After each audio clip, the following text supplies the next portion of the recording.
All I needed was the last thing I wanted, to sit alone in my room and take time to reflect about my life. For the past few years, I have been leading a very stressful life, serving in the military and developing unhealthy habits due to my job requirements. Right now, caffeine is the only thing that keeps me going in my everyday life. Recently, I can't even get any proper sleep, being plagued by horribly realistic dreams about the plague. I know it's probably going to come off weird as hell, but I reassure you that I have these reoccurring dreams about being a plague doctor. With each night, the dreams get more realistic. I swear the sights of medieval Europe seem to become more and more disturbing with each passing night. In my dreams, corpses decorate the streets. The living are clinging onto life just barely. It is as if I am surrounded by the decaying alive in my dreams. People's digits and noses are colored black due to gangrene.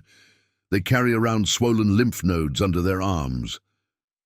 The sights, the sounds, they all make sense in a dream world.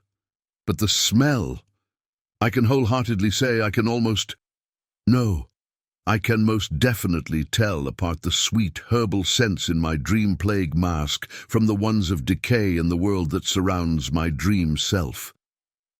Seeing people who vomit their own blood into streets filled with death and excrement, while slowly succumbing to the progressive necrosis of their own bodies, does not bode well with my sleep. I don't recall having a peaceful night's sleep in the last few weeks. I am constantly tired, and my body aches as a whole from time to time, granted temporary release only by the consumption of caffeine or alcohol from time to time. Seeing as how I do not usually work Fridays, last night, after taking my post-work shower, I have decided to stay up later than usual. 1 cup of strong black tea later, I was deeply immersed in the worldwide cyber spider net that is the internet. A couple of hours later, I've become bored with surfing the net, and donned my Soul Combat headphones, and turned on my playlist, which mainly consists of a bunch of rock music by various artists. Quickly enough, I was so into the music, lip-syncing to myself to avoid waking up the neighbors. I was completely zoned out of reality, trapped inside my mind, enjoying my own silly groove, when something plucked me out of my proverbial happy place and sent me crashing down back into reality. A loud screeching sound came out of nowhere, bombarding my earlobes, bypassing my headphones, startling me so much I had knocked my knee into the table. With the headset still positioned firmly around my head, I turned around, hastily scanning my room for any external threats, as I cursed at the pain radiating from my knee to the rest of my leg. I was alone. Completely alone. As I was beginning to recollect my thoughts and looked for a logical explanation for the screeching sound, a sense of dread overcame me. That slow, steady, flowing-like sensation of intensity that builds up in a stressful situation sent shivers down my skin. I shuddered for a moment, before convincing myself that the sound came from the chair, that I must have moved while I was enjoying the music.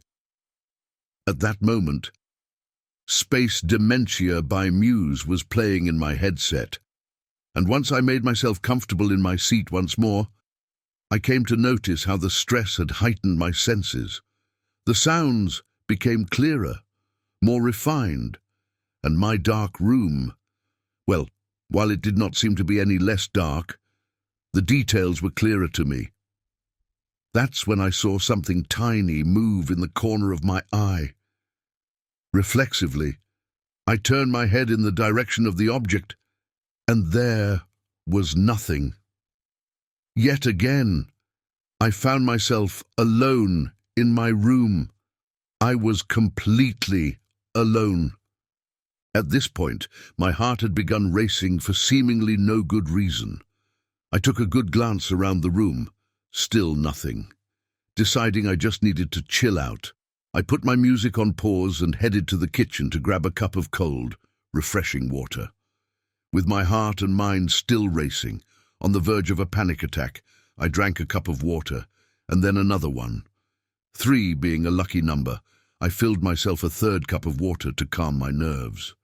Drinking the third cup of water, I felt a hand touch my shoulder. The feeling made me jump and drop the glass cup on the floor, breaking it. I yelled out, "What the fuck?" My ears were ringing, my heart was blasting its way in my chest cavity, and a mixture of terror and rage drove me to turn on the lights in the kitchen. Nothing. There was nothing but me in the kitchen. Call me mad, but I had to reassure myself that my tired mind was just playing tricks on me. And thus I went from room to room in the house, turning on the lights, looking around, hoping to find nothing. Nothing is exactly what I found in each and every corner of my house. I was alone.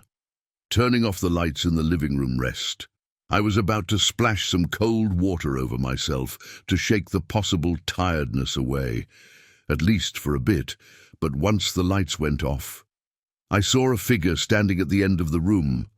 It looked like a shadowy figure of a woman in a fancy Victorian dress. Freaked out once more, I began fumbling my way around the switch, not breaking my gaze away from the figure for what seemed like the longest moment. Once the lights came on, the figure had been with the curtains flailing about in the wind. I was sure that I was losing my mind at this point, and hence made my way cautiously towards the bathroom, where I proceeded to place my head under water for a few moments. The feeling of unease did not leave me after doing so. It did subside a bit, but it did not fully go away. I still felt tense, and my neck and shoulders started aching due to the tension. I somewhat managed to distract myself from my own paranoid thoughts by surfing the internet for a while until around 3 o'clock in the morning. And that's when I felt tired enough to be able to actually get some sleep.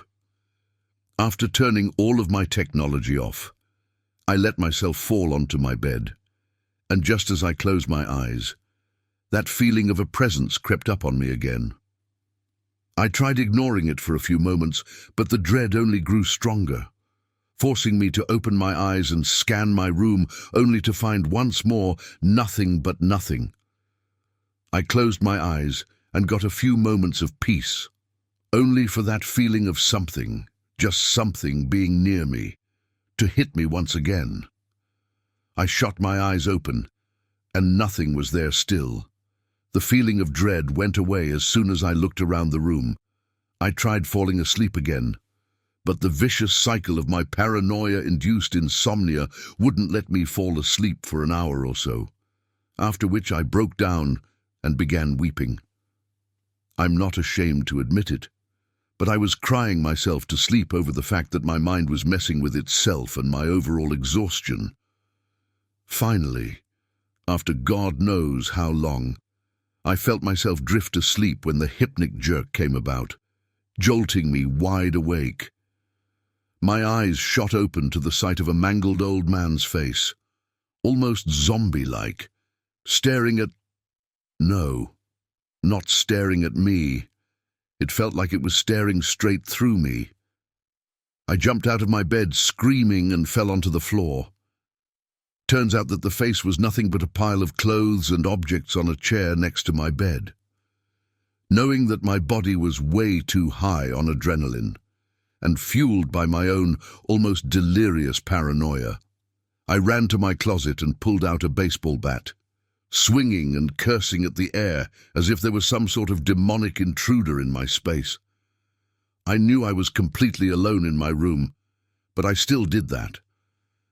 I spent the rest of the night huddled with the bat close to me, darting my eyes from one side of the room to the other like a madman, while whispering to myself that I wanted something to crawl from under the bed, or one of the closet sections, so I could bash its skull in.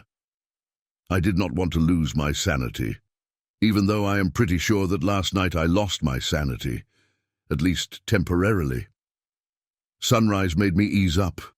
The intensity and fear went away with the darkness, and I'm not even excessively afraid of the dark. Just like that, everything went away, or perhaps my body just gave out on my mind. I don't know. Anyway, throwing my bat angrily to the floor, I dove back first onto the bed in hopes. Closing my eyes, I felt my right side itch, right below the armpit. I will have you know that I haven't slept in over 24 hours.